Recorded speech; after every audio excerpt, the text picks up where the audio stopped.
Pozdrav svima! Danas vam donosim recept za osvježavajući desert koji se ne peče, a to je cheesecake. Nježna kremasta poslastica koja se topi pri svakom zalogaju, a recept tako lagan da svima uspijeva. Pišite mi u komentarima da li volite cheesecake i odakle gledate moj video.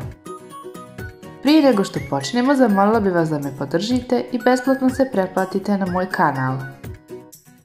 A sada, hajde da napravimo savršen kolač.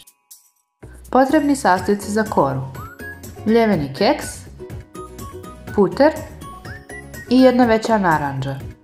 Za bijeli fil će vam trebati vrhnje za šlag, krem sir, šećer u prahu i želatin.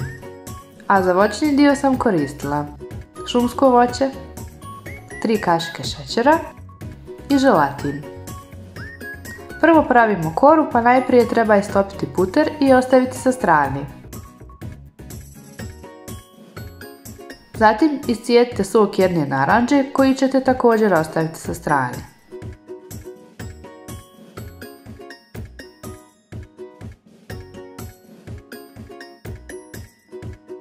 U zdjelu sa keksom dodamo istopljeni puter i sok od naranđe. A potom sve sastojke izmiješati kašikom dok se ne sjedini. Ako volite malo mekšu koru, slobodno dodajte još soka od naranđe.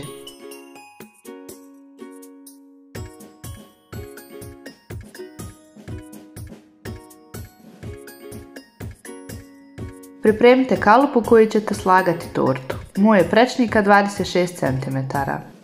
Kalup nauljite po stranicama i dnu kako bi kasnije mogli lakše otvoriti obruč i kako se kolač ne bi zalijepio.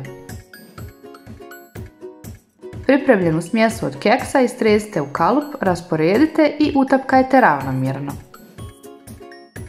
To možete raditi kašikom kao ja ili nekom ravnom čašom.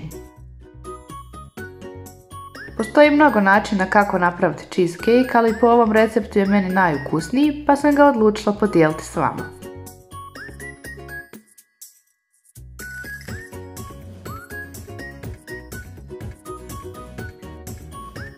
Ako su vam ostale mrvice keksa po obruču, slobodno obrišite ubrusom ili maramicom.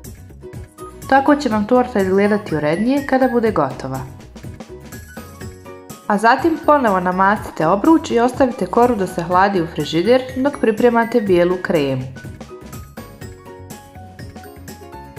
Pripremite želatin po uputstvu. 10 g želatina pomiješati sa 3 kašike hladne vode i ostaviti 10 minuta da nabubri.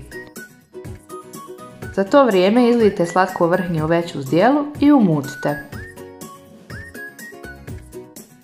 Nemojte ga mutiti do kraja da bude čvrsta smjesa, nego do pola.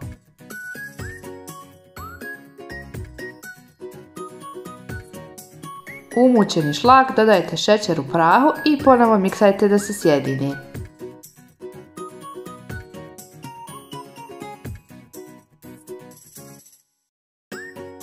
Zatim dodajte krem sir i umutite.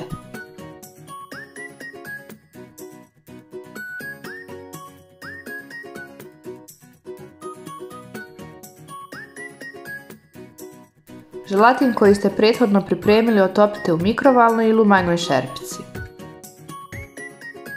A potom ga dodajte u bijelu kremu i dobro umutite kako bi se želatin rasporedio ravnomjerno u cijelu smjesu. Izvadite iz frižidera koru od keksa i nanesite ravnomjerno bijelu kremu, a potom lijepo izravnajte. Kao što vidite, recept ne zahtijeva da imate savršene kulinarske vještine da bi napravili ukusan cheesecake. Zato ga obavezno probajte napraviti, sigurna sam da ćete uspjeti.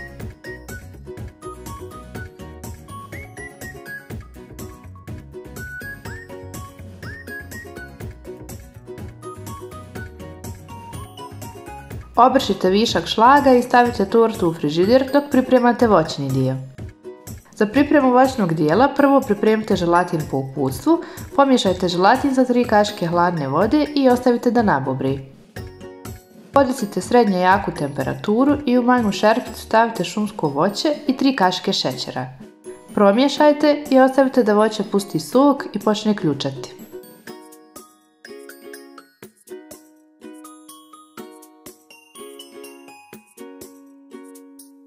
prethodno pripremljeni želatin otopite i dodajte u smjesu sa voćem, a zatim ostavite da kuha još kratko.